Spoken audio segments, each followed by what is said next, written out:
So today I've got the wonderful pleasure of hanging out and chatting with Edwin Jansen. He's the head of corporate development at, well, what is eventually going to be Raise Recruiting, is currently Ian Martin Group. So depending on when you're listening to this, they may or may not be done with that transition yet. And Edwin leads the innovation and strategy for this Raise Recruiting division. And it's Ian Martin Group, or Raise, is absolutely one of the most incredible, most advanced, most progressive staffing companies. And we'll talk a little bit about why, but you'll see some of the practices that they actually take both internally and with bringing people into company. Across his career, Edwin has led teams in a variety of different areas, everything from marketing and sales to new product and corporate strategy. So he's bounced around, has a tremendous breadth of experience. And the big driving purpose in his life is encouraging more people to find and do their best work. That aligns perfectly with the Ian Martin Group's mission to connect people in meaningful work. And Edwin's also enthusiastic about startups and innovation and has a passion to help build a world where most people love their work, which we are definitely a very long ways from right now, unfortunately, hopefully getting closer every day. But that belief is why he thinks it will happen if more organizations increase empowerment, engagement, and especially radical responsibility, and specifically by leveraging and using self-managing practices, which I'm sure many of you know a little something about. And so we're here today talking about a very specific self-management practice that I think, Edwin, I've heard you say at some point along the way is the closest thing to a silver bullet that there is for self-management. And it's all about the role design side of things. And you got me intrigued in this, and I think you turned me on to some different research from Doshi and McGregor that found that a role design could swing the motivation of a role by 80 or 90%. I think it's specifically 87%. And you all recognize this at Fitzy early on. Can you tell us a little bit more about like why you created the role advice process in the first place? Yeah, and it is, I would have to say, of all the practices we've kind of invented, this is my favorite. And yeah, I like to say it's the closest thing I've ever seen to a panacea. You got a people problem, do a role advice process. That's kind of how we look at it. But I do remember reading this book that research stat came out that you just referenced. It's called Prime to Perform, and it's kind of like a data driven treatment of that Dan Pink book Drive. Like, how do you create a highly engaged, high performing culture? And I remember they had this chart with all of these different HR practices like compensation setting and career pathing and I forget all the different kind of HR things that recruiting better. And the percentages that you were citing were like, what's the difference if you were to do this well? What's the impact on your business performance? And the one that had made the biggest impact was a process, a thing that I had never even heard of or thought about before, that they labeled role design. And I was like, I don't remember, taking a role design, class. Like, I don't remember this being a thing. What is that? And it is what you, I guess, would imagine. Like, someone in the company has to design all of the jobs and create kind of job descriptions, right? Yep. And whose job is that in most companies? Well, it's the manager's job to say, here's the different roles that I have on my team, right? And then it's usually the manager's job to say, okay, now I want to find this person. I think this person is a good fit for this role. So what this book was saying is, and if most companies do that poorly, if you do that well, you're really going to have benefits. And that's where the light bulb went off for us. How could a manager be better? Let's say, you've got a manager, Travis. How could a manager know what Travis loves to do? How does a Right. manager know what you want to learn and what your career path looks like, and really truly what your skills and your strengths and your talents are? Who knows that better than you? You know that much Unless better than they're the manager omniscient, does. right?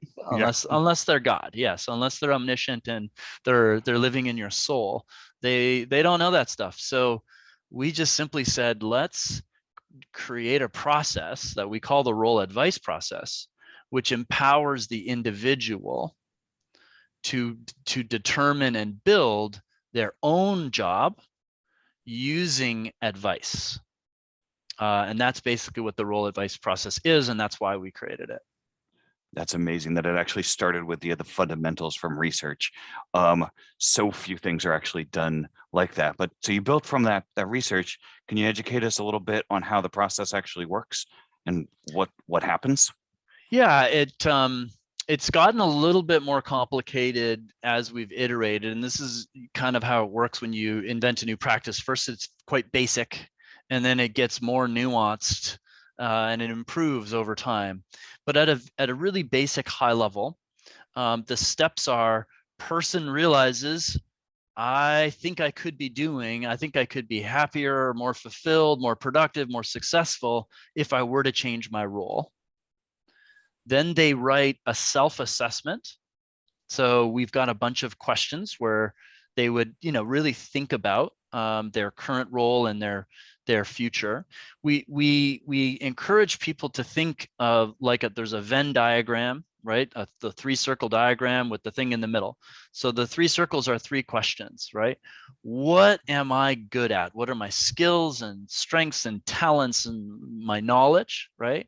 Mhm. Another circle is what am I passionate about? What's meaningful work for me? What do I want to learn? What's the difference I want to make? How do I want to be fulfilled, right? Yep. And then the third question or bubble is, what does the business need? So, what is the business need that it's not getting today? What are the gaps that could be filled? What are the opportunities and problems out there that I could address? So there's basically a process of you answering some of those questions for yourself, but then going out and getting advice from others in one of those 3 areas. So you would typically, you do your self-assessment and then you announce, hey, I'm doing a wrap. I would like these 4 people to be my advisors. Please come give me advice. But anyone else who has advice for me, please let me know. And you can participate in my process. That's the way we do it. So So you announce then, it publicly, so anybody can jump in. yeah, and you never know, right? Like who's gonna have great advice and ideas. And seeing many of these go along, I like to say it works like a pinball game. Like the person, often thinks, oh, I'm gonna end up going here, or I'm gonna end up Mhm. doing this. But instead, it's like every person they talk to bounces them around and gives them different ideas. And we use a tool called Lumio to manage the thread, the communication thread, and the decision. And you can watch the pinball game, go as different people are giving advice. The way we do it, they have a conversation, give their advice, and then the advisor writes in the Lumio thread notes about what advice they've given them. So you So can like kind of the actually, Cliff Notes version of what it yes. was. Yeah. So you can see all this advice that the person's getting around their job. And then ultimately it's their job to synthesize and integrate the advice into a proposal. So then they come back, onto the thread and they say, thanks for all the advice. Here's what I'm proposing and why. Here's how I'm going to, I'd like to change my role and why. And then yeah, we've chosen it to have a consent element. So we're looking for thumbs from people. But you could also, choose to make it an advice process where it's that person's decision solely. You don't need consent from anyone, and there you go. But if you're an organization that's still, that you have got managers and positional authority, well then, you can have your manager give the consent for that role change to happen. Got it. So there's still like a safeguard there for people that are slowly moving their way that way. You can say Mhm. like, all right, great. Whose thumb are we required to do? And you've got the persons that's done it. Thumb. Yeah. Yeah.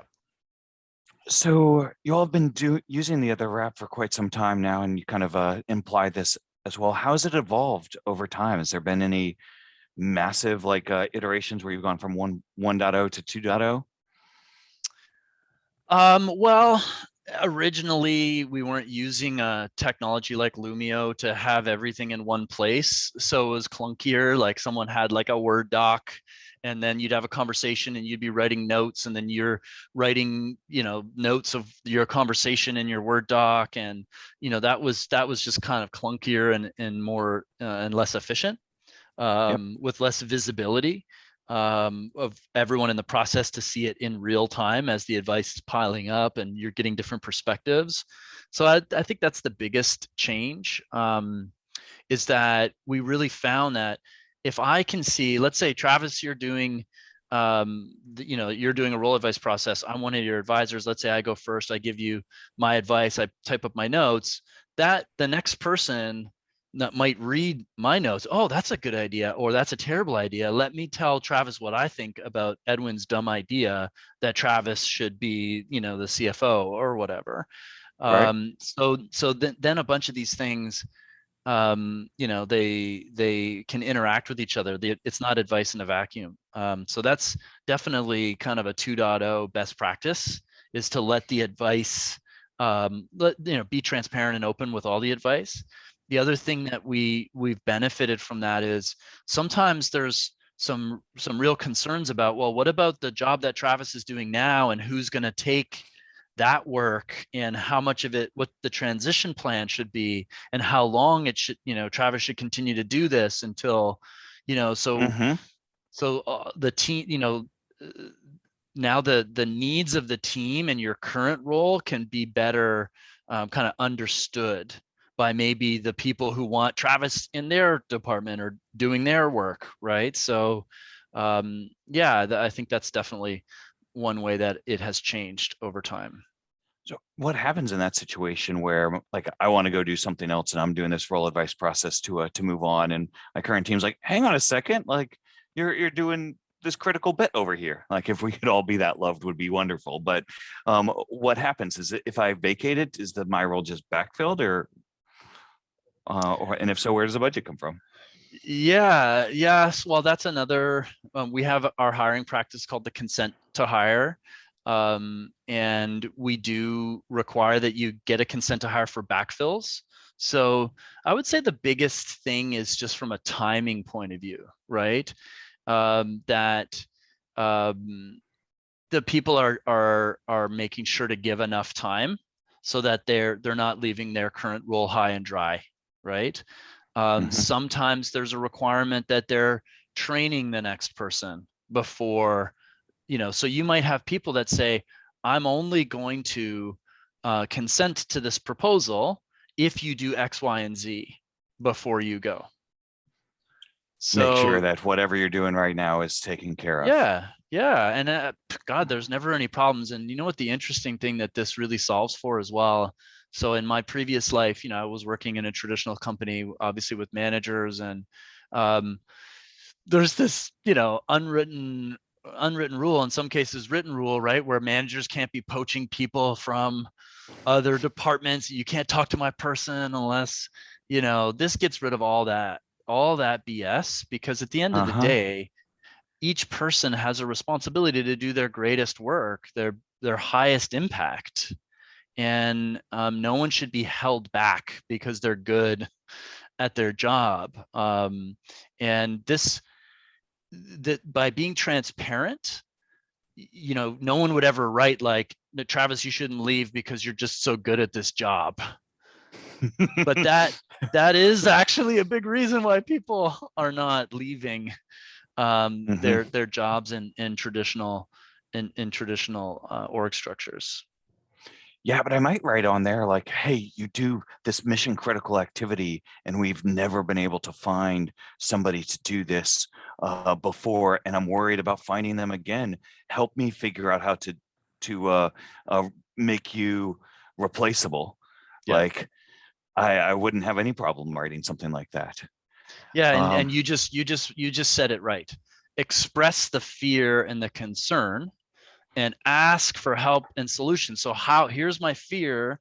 How can we address this? How can we come up with a solution together? And mhm, that's a posture which invites progress, as opposed to, no, Travis, you just stay, because right? So I'm going to come up with some reason why you can't interview or why this person can't talk to you about this job, right? Because I just want you to stay, right? It invites progress instead of demanding loyalty, is what it Yes. seems like. Yeah, totally. That's amazing. And so, I mean, one of the things that I hear when I offer this role advice process to people is like, oh, that's great. That'll work fine in like a team of 10 people where everybody knows each other. And to be fair, like it started off like this process started off at Fitzy, which while it was self-managed, was a startup business within the Martin Group. But then it's evolved to go to the entire Ian Martin Group, which has 400 plus people. I think you said it's even expanded since then. So how did the wrap change as it moved into wider adoption?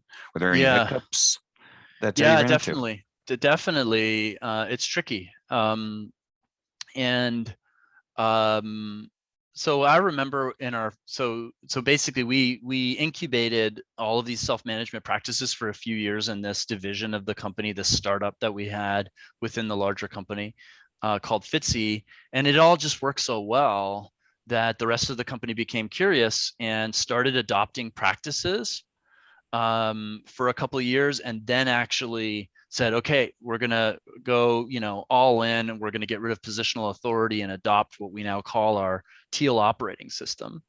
The role advice process was one of the very first things to get practiced while there was still managers and managerial authority in the system.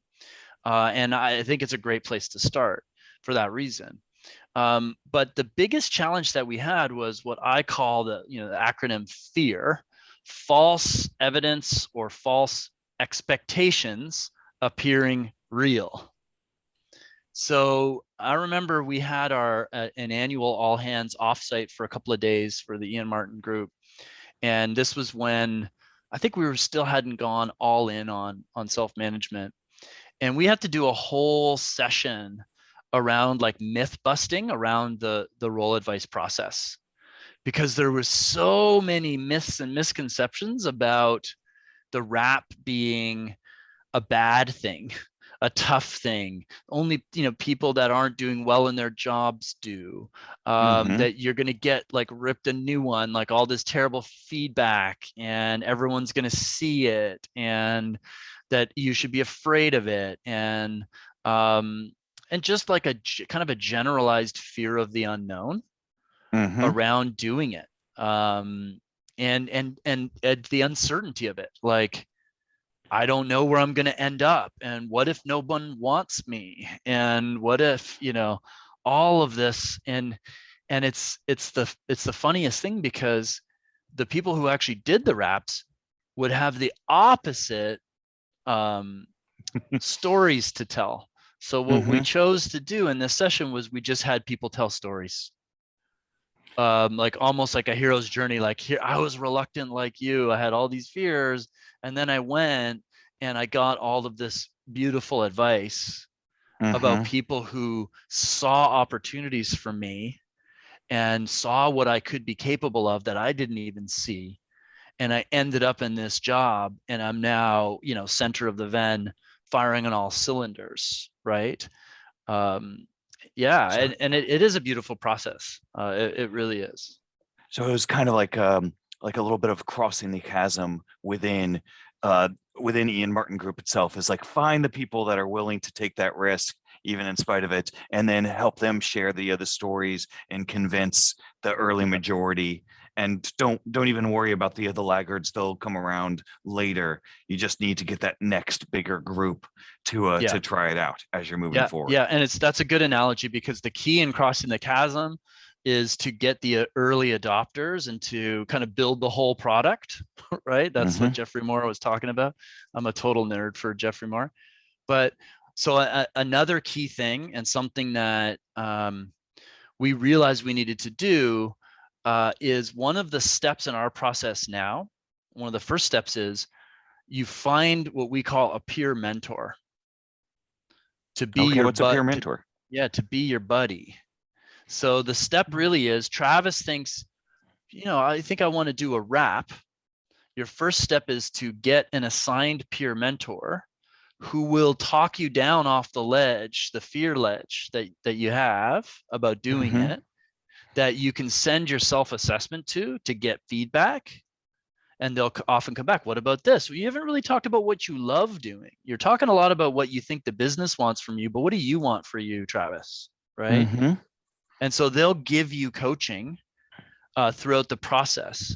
Maybe they'll give people who have some critical advice for Travis. They might give that person some coaching on how to deliver it. They might give you some Ah. coaching on how to receive some of the feedback that you've heard, or some of the fears that you might have about advocating for a position that you don't think that you're ready for, maybe, but other people think you are. Mm-hmm. So having a coach in the process is so valuable, and you need to have enough of those coaches that to do it. I think, to make it scale. Do you have to be a certain seniority level to be a peer mentor, like, or have done it the process a number of times? I think you definitely need to have either done it yourself or been an advisor on a few wraps. Okay. And I So wouldn't say, so this is, I'm glad you asked that question. I wouldn't say make the manager your peer mentor, because don't. because the manager often has their own agenda. I don't want Travis to leave, Mm-hmm. or I want Travis to come to my team, right? Right. So if the manager insists on being the peer mentor, then you have to be unbiased. You cannot put your own agenda into that, right? Are You there need any to be the checks and coach. balances that you all have put in place to help the managers be that? I guess you all have moved away from the traditional role of manager. Yeah, so I would say I think the managers, before we got rid of managers and we didn't get rid of the people, but we got rid of their positional authority, I think they realized that the role of the peer mentor, like you can't be an advisor as well as a peer mentor, or if you are an advisor, you have to separate yourself from your advice, and you have to clearly state your bias. And Mm-hmm. and so, like, I think they realized much better for me to not be the peer mentor, but be, put my bias out there and be able to Mm-hmm. participate in the process, because when I'm a peer mentor, I can't participate in the process in the same way, or else I'm going to get lots of feedback from people that I'm interfering. And because ultimately the wrap is not for the manager. The wrap it's for Travis to do, go and do his best work, right? So you can't interfere with that. Yeah. And it sounds like the systems at Ian Martin Group are strong enough, and there's people that are strong enough that they will push back and hold the sacredness of this process. You all have built up that muscle over the years now that you all have been doing this. Yeah, I think so. I can't remember it ever really being a problem. Hmm. Yeah, but I mean, I think one of the things that we have learned in the kind of the adoption of all these self-management practices is that if you imagine kind of a continuum of felt power, right? Um, on one side, you've got the people who feel and are powerful, Mm-hmm. um, and have, probably lots of positional authority and a kind of a loud voice, right? Yep. Very assertive. And the other side, you've got people who, either don't have or don't feel powerful, or maybe not assertive, right? Mm-hmm. And then you've got, people all in between, depending on the situation or whatever. So generally speaking, the powerful people are afraid that if they release control, if they don't speak up, if they're less opinionated, less directive, we won't get the results. We won't be as successful. And they feel Right. responsible for the team, for the department, for the initiative. Yep. And so their emotional journey is to realize I'm only responsible for myself and what I do and say. I am not responsible for what other people do and say. I'm responsible for giving them feedback, giving them ideas, giving them help. But their decisions and what they do is their responsibility, not mine. So Mm-hmm. therefore, empowering them is not a scary thing, right? It's not even something that I need to do, but that's a whole mindset shift. And then the less powerful people, they're afraid that, well, if I go and say I'm going to do a rap, then my manager or this powerful person who doesn't want me to go is going to be upset with me, and they're going to come down, or they're going to, in some way, I'm going to be reprimanded or damaged by this, right? Or I'm not going to Mm-hmm. give feedback because I'm afraid of the repercussions, right? I'm not going to speak my truth in this person's rap because I'm afraid, right? And so Yes. there's equally very scary things for both sides in something Mm-hmm. like a rap. The manager needs to be comfortable with, like, Travis has got to find his own way. I'm going to give him my ideas and my feedback and whatever, but ultimately it's up to Travis to decide what he's going to do, because Travis is responsible for his impact, not me. God, there's so much more there that I love to pick your brain out, and I know you've got some ideas on the process on that journey. But I'll keep things focused on the other app, and I won't follow the little threads that I love to follow, and just ask, and kind of like as we're wrapping up here, is there anything else that you'd like to share with anybody out there wanting to experiment with the wrap for the first time, or people that are considering it but maybe a little hesitant? Yeah, I'd like to call this the gateway drug to self-management. Um, uh, it is something that is safe to try for anyone, anywhere, especially if you're a manager and you've got a high performing, ambitious person, someone that wants to do more, could be doing more. Or if you've got, like I said before, a people problem, someone who's not in the right role, and maybe you've got them on a PIP, or you're giving them some hard coaching, right? Mm-hmm. So in both of those cases, ask them to do a wrap, which is basically just think about, do a self-assessment, get some advisors, including me, and come back to me and the advisors with a proposal on how you're going to change, Yep. right? It's as simple as that, and you will be beautifully shocked at how seriously people take that empowering possibility to Mm-hmm. create their own job, to build their dream job. And like the prime to perform people would say, they're going to do a way better job of designing their role than you ever would. So you don't have to worry about doing that anymore. I don't have to try and be omniscient when I'm Yeah. playing role of manager. I definitely Yeah. remember that burden of trying and failing that over and over again. Yeah. Yeah.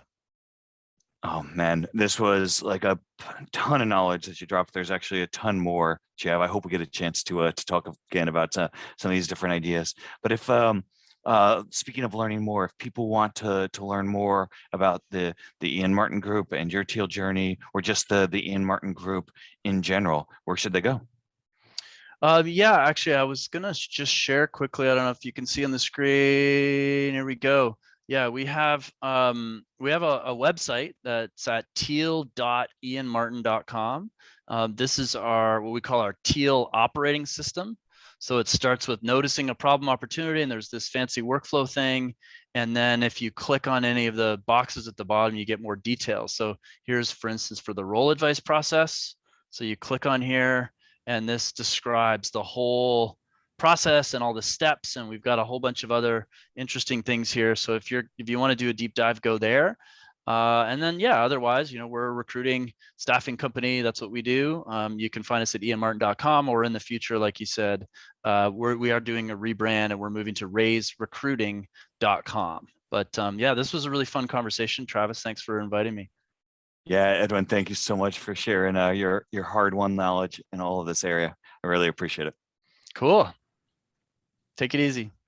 Excellent. Have a good one.